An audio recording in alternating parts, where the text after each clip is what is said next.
दिनै जों नुखादों जोङो बे पलिटिकल पार्टिखौ जोनोम होयैनि सिगांनो जोंनि ओनसोलाव थानाय गासै जाथि जनगोष्ठीया रन्जन दैमारि सारखौ जेलनिफ्राय गजानो लुबैयो। गोथां जेंना जोंनि दैदेनगिरिफोरा दिनैसिमबो जोबथेसालियाव दङ।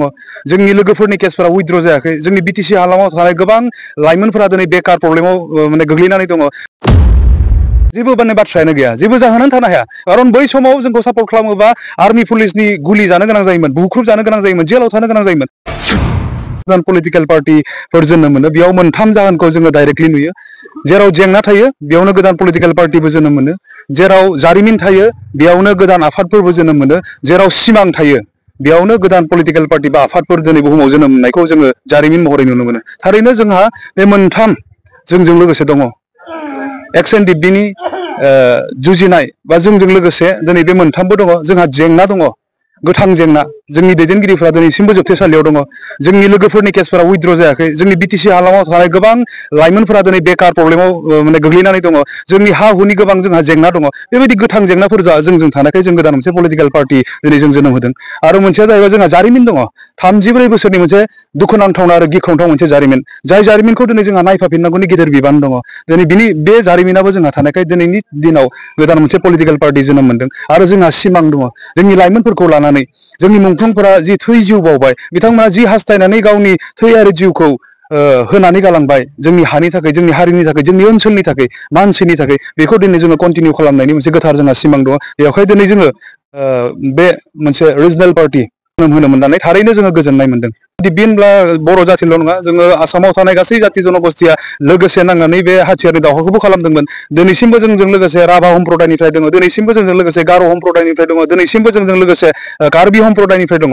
आसामाव जेसेबांखिनि जाथि जनगोष्ठी दङ गासैबो जोंनि लोगोसे दङ जोंनि दावहायाव। सोरबाया डाइरेक्ट फैनो हायाखै, खिन्थु इनडाइरेक्टलि जोंखौ सहाय खालामदों। जोंनि मुभमेन्टआव दिनै जों जायफोरनिफ्राय अनसुंथाइफोर मोनदों, सोरमोन बिसोरलाय? जोंनि ओनसोलाव थानाय मारवारि, जोंनि ओनसोलाव थानाय बेंगलि, जोंनि ओनसोलाव थानाय गासै जाथि जनगोष्ठीया जोंखौ सहाय खालामदोंखा। बेयावहाय जोंनि गिख्रंथाव मोनसे दावहायावबो जोंखौ जिहेतु सहाय खालामदों। नैबे पलिटिकेलनि माने राजखान्थियारि नोजोरजों बा राजखान्थियारि आफादजों जोनोम होनानै खामानि मावनायाव आरो जोंखौ सापर्ट होयि जेबो माने बाथ्रायानो गैया, जेबो जाहोनानो थानो हाया। खारन बै समाव जोंखौ सापर्ट खालामोबा आर्मी पुलिसनि गुलि जानो गोनां जायोमोन, बुख्रुब जानो गोनां जायोमोन, जेलाव थानो गोनां जायोमोन। नाथाय दिनै जोंनि बे गोदान मोनसे राजखान्थिनि जे थांखि, बेयावथ' दिनै जोंखौ सहाय खालामनायाव रावबो गिनो गोनां गैया। अब्ला दिनै जोङो बै 34 बोसोरनि जारिमिनखौ नायफाफिननानै गोख्रोङै आरो सिदायै बुंनो हायो, जोंजों लोगोसे बिटिसिआव थानाय गासै जाथि जनगोष्ठीया 100% सापर्ट खालामगोन आरो खालामखाबायबो थादों। नैबे जों दानायसिम जों सफैनो हानायनि आन्दोआवनो गुबुन हारिनि सुबुंफोराबो जोंखौ सापर्ट खालामदों। आरो मानो होननानै बुङोबा दिनै एनडिपिआ जि मोनसे गोदान पलिटिकेल पार्टि फर्म खालामदों, आरो एनडिपिआ बे गोदानै जोनोम मोननाय बे अल्टारनेटिभ पार्टि अफ बर'लेण्डआ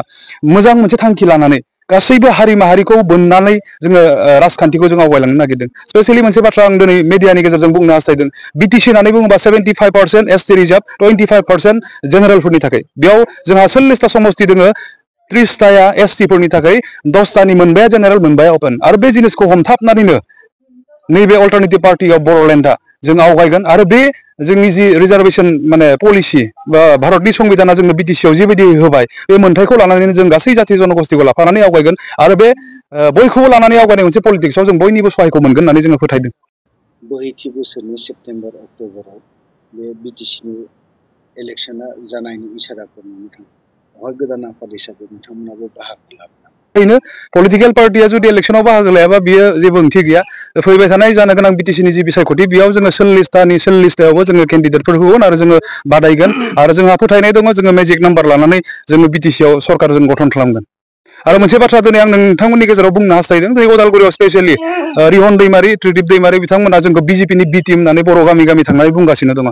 दिनै जोङो फोरमान जोङो बुंनो नागिरदों रायजोनि गेजेराव, जोंनि बे दिनैनि पार्टि डिक्लेरेसन बे प्रग्रामा सालबारियाव जोंहा जानो गोनांमोन, कलेज फिल्डआव। आरो बेफोर गासैबो पारमिसननिफ्राय लानानै जोंनि जे माने जगार जों जुगुद खालामनाय गासैबो पेन्डेल, जानाय लोंनाय, साउन्ड सिस्टेम जिखिनि नांगौ मोनसे फारिलाइयाव, बेफोर गासैखौबो जों थिग खालामबायमोन। मैया हरनि गेजेराव पुलिसा फैनानै दिनै बे पेन्डेलफोरखौ सिफायदों आरो बेयाव प्रग्राम जानो मोना होननानै बिथांमोना बादा होफैदों। जायनि थाखाय जोङो बे बरबरि गोदोनि एनडिपिनि डिजिग्नेटेड केम्प, बेयाव दिनै जोंनि बे फारिलाइखौ खुंनो गोनां जादों। आरो दिनै बेयो फोरमान, जों जुदि सोरनिबा बिटि मोनबा, सोरबाया जुदि जोंखौ बेकिं खालामनानै जोङो पलिटिकेल पार्टि दानायमोनब्ला, दिनैनि बे लन्चिं सेरेमनिया जों मानो जायगायाव खुंनो हायासै? जों जेराव खुंनो होननानै नाजादोंमोन।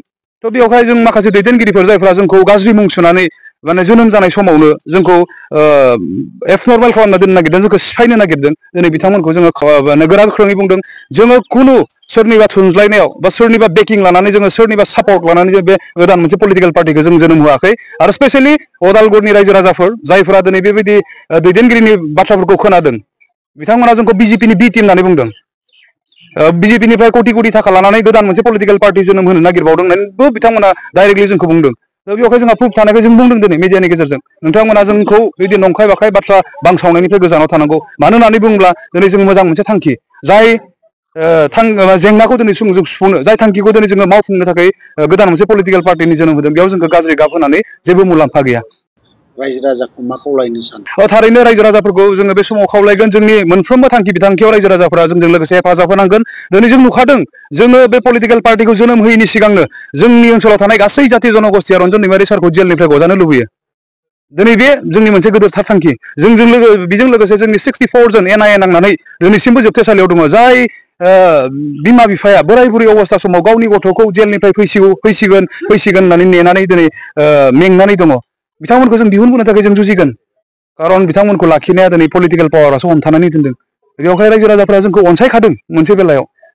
खालि दिनै जों राजखान्थि माने पार्टि गैयैखाय बा इलेक्सननि कनसेप्टआ गैयैखायसो बियो गोदान जागोन रायजो राजानि थाखाय। आरो जों जेब्ला रायजो राजानो मोजाङै फोरमायना होनो हागोन, अब्ला खोथा गैया, मेजरिटि रायजो राजाफ्रा जोंखौ सापर्ट खालामगोन। आरो जोंहा फोथायनाय दङ। आरो बे समाव आङो साफ्रोम रायजो राजाफोरखौ जोंनि जानानै खामानि मावनो थाखाय गुरैयै खावलायहरदों। मानो होननानै बुङोब्ला जोंहा दिनै प्राइमारि गैया, ब्लक कमिटि गैया, डिस्ट्रिक्ट कमिटि गैया, सेन्ट्रेल कमिटि दिनै फुल फ्लेजेड जायाखै। बेवहाय बे माने जिल्लानि बेफोरबायदि बिबानफोरखौ मावफुंनो थाखाय जोंनो मानसि नांगोन, मोजां मोजां मानसि खावलायदों। रायजो राजाफ्रा बेबायदि बिबानफोरखौबो लाफैगोन। राजनितिखौ देरहायोब्ला नोंथांमोननि फार्स्ट एजेन्डाया मा जागोन? बिटिसिआव थानाय गासै जाथि जनगोष्ठिनि जि जेंना, बेफोरखौ दिनै जोङो रायजोजों सावरायलायनानै जोङो आवगायलांगोन। दिनैनि थारिखआव आं बेखौ बुंजोबनो हाया, खारन समजों लोगोसे जों गासैखौबो मोनलांगोन। बेवहाय जिया जोंनि थाखाय मावथारनांगौ खामानि, बेखौ जों सिगां मावगोन।